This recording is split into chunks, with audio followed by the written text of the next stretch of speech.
Yo, what up, beautiful people? It's JamJam, the comedian here. Mr. Nice Guy Rugby. And we are experts on the couch. So, as you can see, we're not on the couch today. We are in Paarl. And we came here, there's a touring side from the UK. So we just decided to come watch some rugby here in Paarl. And they're about to actually kick off. But obviously we actually celebrating a milestone. It's the 10th episode. Get in. So yeah, so please like, subscribe, do all the nice things. Check out our social media, check out our Instagram. But yeah, let's get straight into it. We had some crazy results this weekend. I think on the tips we six from six. So yeah. make it 12 from 12 in 2 12 weeks. from 12, 2 weeks. Guys, we keep telling you guys, follow our picks. You can make serious money, man. Just follow our picks. But yeah, let's get straight into it. So we're gonna go straight into this weekend's results in the Nations Cup and the world. What's a B? The B version of the. You're talking like Georgia and Chile. Yeah. There's a few. So okay, let's start with the main one. New Zealand.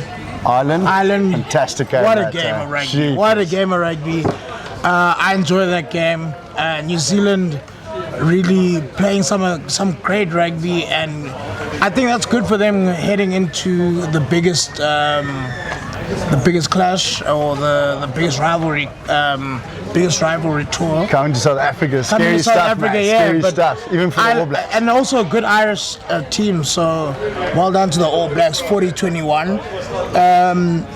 France cooking Japan 42-15. I think that was expected. But Yellow Bear playing at 15 is a bit of a worry for himself, because like now he's like, I think he's a fullback now all of a sardine, because now they want to make position for Intermuck as well. It's The French side is cooking, man, and they're showing that they've got a lot of depth as well.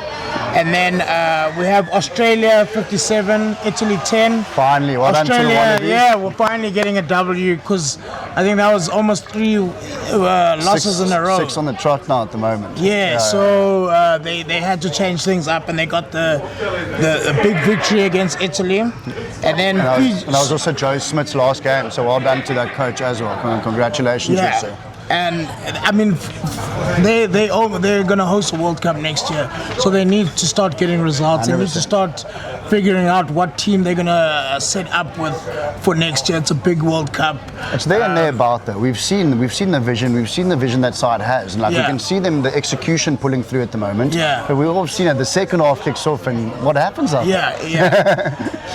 And then we have Scotland, Fiji 33-17, and then the big one, of course, South Africa versus Wales 43-0 down in Durban, and then a dramatic finish. I don't know if you saw the England versus Argentina. I did watch it. But basically, for those of you who didn't watch, last minute they basically scored a try in the corner, and the ref said that he felt it was a try, and he hit the corner flag. And the on-field decision was. And the on-field decision was a try, and they went upstairs to the TMO, and the TMO just said, "Hey man, I don't think you can give this." So yeah, that ended a controversy. There was a fight afterwards. That as was well. a bit bizarre though. That was a crazy ending to the game.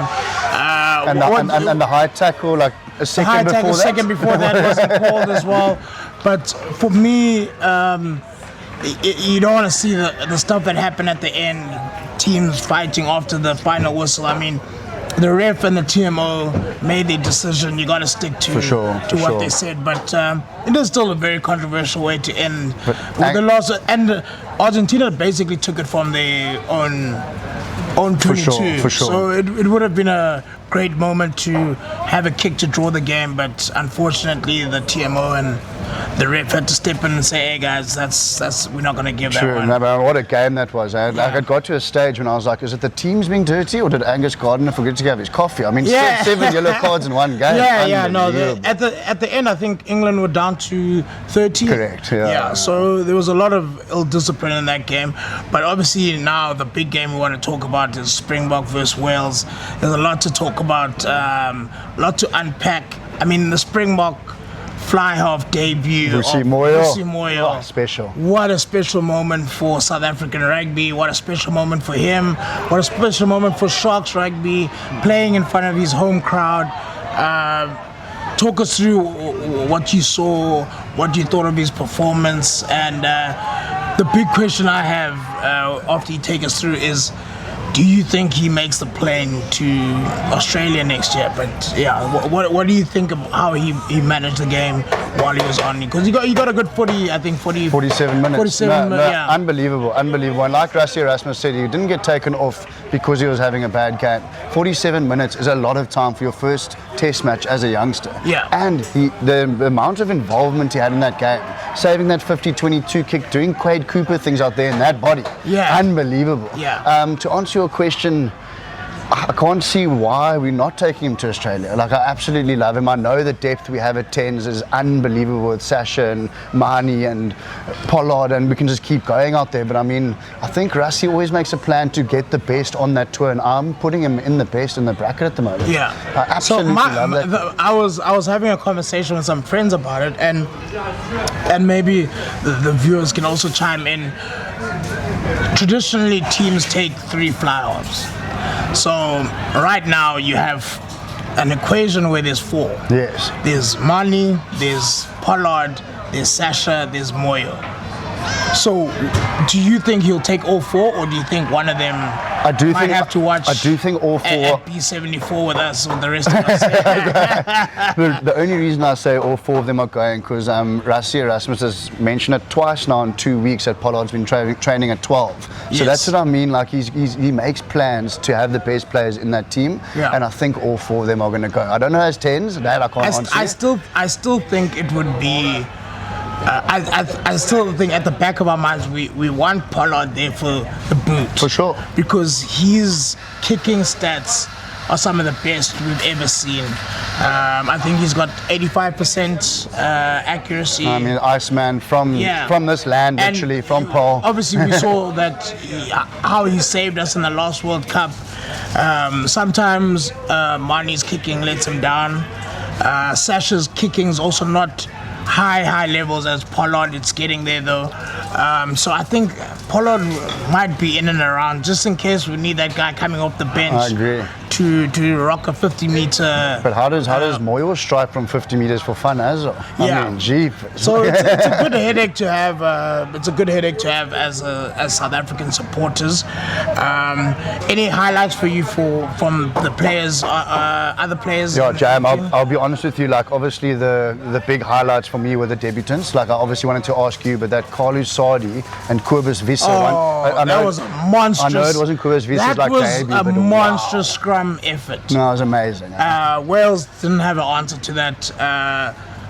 Definitely showing that we have depth at the prop level, the highest level. I mean, it's just scary the ability that we have in our props, and then the guys who come off the bench. I mean, Wales. I'm sure the Welsh props were almost wanting a timeout. They really got put to the sword there.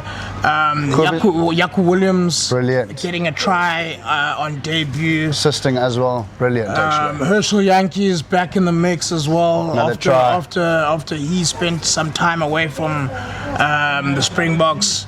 Who else? But Jam, Kobus Visser, is he like starting to put a number 4? Is his name on the number 4 jersey? Yeah, that's what I also discussed with some friends, that he's come into the squad and he's trying to make a name for himself. Wow. I mean, him and Jasper together, I was joking with my friends when we were watching the game. I was like, imagine you as a parent in the stand. You're like, that all came from me. Yeah. No, the Visser family has definitely blessed us with some epic talent, and I'm excited to see what I think Kobus could end up starting if he continues to play the way he's been playing. Another one, De Villiers. Yeah, brilliant. I mean, man of the match performance. I think that's his second cap. No, there's jokes around saying Dobbo's got a few phone calls saying you've already lost your man. He's a Bok now, mate. Yeah. So it's just good to see like our mix and how much depth we have at all the positions. It's just so positive for going forward into the 2027 World Cup in Australia. I'm excited. I'm sure we're going to see more guys get opportunities as well. This is a big year to stake your claim for 2027. For sure. But we have another celebration. We have the under-20s back-to-back. Come on. Champions. What a game. I'm very impressed by what I've seen from the under-20s. Just on that though, 16-20 against 16-5, apologies, against France. What a game. The game management from the fly half again. That's another fly half who's also who's going to knock on the door very soon. Take us through that. What did you? I watched obviously from 15 minutes in when the box ended, and then but it seemed like we had. I don't think we had any panic or anything. No panics in that game. Again, I actually was blessed enough to commentate on the game, so I was very involved in the game. But I mean, very much a seesaw game, eh? 16-5. That came in the last 7 minutes of the game. It was like 6-5 at halftime. It was very much seesaw, kicking rugby. Who's going to make the mistake first? If you kick it out on the full, there's your advantage to play a bit of rugby. It was really finals rugby at its finest. But I think you touched on it by saying it came down to the best 10 on the field, and I'm going that far. Yes, I know it starts with your pack, like the front row, makes your 10 look good, 100%. But Yakin Ahmed's calmness and like the maturity far beyond his years, he just showed it on the field once again. And it just comes back to our point. It's another headache coming along now. He's going to want to maybe throw his name in the hat for some Springbok honours. But I mean, that team, hopefully a lot of them will be part of the system going forward. I mean, people are talking about 100%. We're already looking at 2031. And incredible of the hooker as well, from Kez to step in and take a head like Riley Norton. Obviously Riley Norton couldn't play because he's with the seniors, but I mean, the way he led that team, it looked like he was there for years. It was unbelievable, actually. No, they must be proud of themselves. I mean, going back to back as well. So we currently back-to-back World Cup champions, with back-to-back under-20 champions, and sevens champions. So SA Rugby right now, guys, is we just having too much fun out there. You thought you couldn't smile anymore. I'm sure some of the other countries are like, when does it stop? But we're blessed to have such high standards as well. But it feels illegal not to mention that rolling ball, Ethan Adams. I mean, how many people did he bounce on Saturday? I lost count. He really gets us good go forward ball, and I'm keen to see how his career plays out as well. I mean, everyone obviously knows that Damien Dearland have big boots to fill, but hopefully Ethan Adams sticks to what he's doing, and then he can make a claim for the jersey soon. Incredible future ahead. It's exciting times. Since we are at Paarl Boys today, it would be a big disservice if we did not speak about schoolboy rugby. Obviously, you guys have been on holiday. Now it's back to the grindstone, as they say. Let's check out some of the fixtures that are taking place this weekend. Yes, schoolboy rugby back, baby. So we have Durbanville versus Paarl Boys in Durbanville. Then we have Paarl versus Rondebosch. I don't know what you... Early morning on Saturday. I love coming. I'm sure there's a couple of Rondebosch boys with Paarl fever right now. Emails already come through. Then we have Sachs versus Paul Roos in Newlands. Good game. Stellenberg versus Otaniqua. I think I'm going to go watch that game. Then we have Drosti versus Oakdale. Poland Landbom versus Weinberg Boys. So that's truly back. So it's a big weekend for schoolboy rugby. What's your fixture? What's your biggest? Or what do you think's the biggest fixture? The Stellenberg Otaniqua? I would say so, but honestly, as I said to you, I saw like a couple of my lads yesterday for like a Bronco or two, and all of them have been on holiday. You can see it. They enjoyed maybe too much of a holiday. Having McDonald's twice a day. And then just to wrap up on the rugby, we also witnessed the first week of the Currie Cup. We saw Sharks take on Pumas. Very good game, 26-24 to the Sharks. We saw the Stormers versus Griquas. Massive upset. Yeah, 25-19, defending champions. Well done. We were obviously at the game. It was a great atmosphere. Also want to give hats off to TDS, new coach, Tom Dawson-Squibb. Well done, good sir. And then we had Cheetahs against Lions, 29-27 to the Cheetahs. And the Cavaliers, just down the road, 24-10 against the Blue Bulls. So nice game, that. Nice. It was quite scrappy. Some good rugby was played in the Currie Cup this past weekend. And Fuffy in a cheetah shirt. Very nice, very nice to see. Yeah. Okay, now let's move on to obviously the big talking point, the FIFA World Cup final. I'm just so happy I can sleep again. Now we can go back to proper times of sleeping and not these 3 a.m. games and whatnot.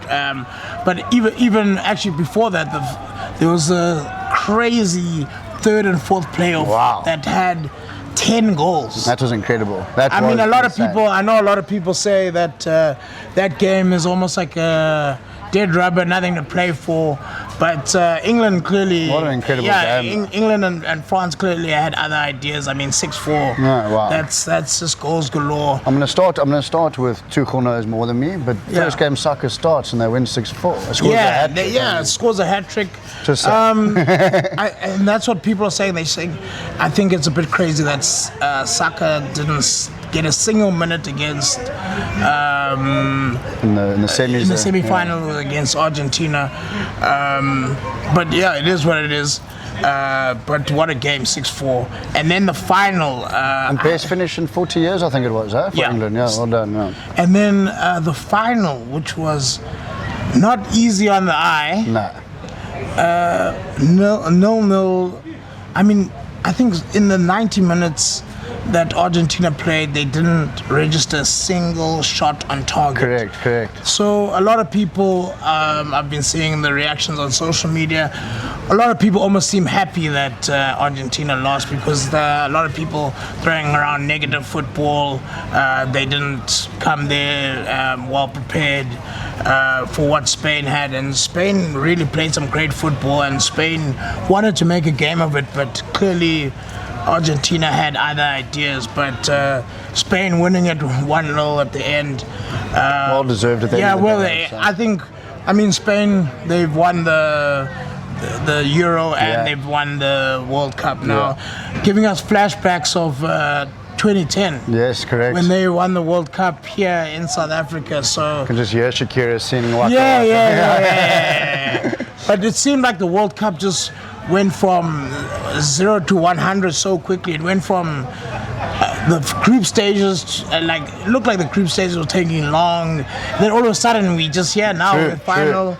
But I mean, that Scaloni's, excuse if I'm saying it incorrectly, but the coach almost got the tactic right there. I mean, if that went to penalties, it would have been very interesting. Yeah, it would have been. It was again a brain fart moment. I mean, Enzo Fernandez, he knows he's on a card. Yeah, why? Enzo Fernandez, I don't know why he'd risk it like that, but it is what it is. Spain are the official world champions, and we saw old Donald Trump trying to get in on the team photo. But so guys, and Kubasi, young player of the tournament, brilliant. Brilliant. And then also Rodri getting the golden ball, and then Kylian Mbappe with the golden boot. So all in all, I thought it was a great tournament. South Africa obviously getting to the knockout stages for the first time. So this one, will stick in our memories for some time. But guys, we gotta go. We're actually here to watch. Paarl Boys are getting some tries in there, so we're gonna have to cap this episode. But thank you very much. It's our 10th episode, guys. Please like, subscribe, follow. It is Experts on the Couch. I am JamJam the comedian, and this is Mr. Nice Guy Rugby. And please watch out for the snippets because the predictions for next week will be there, and it will be 3 from 3, ladies and gentlemen.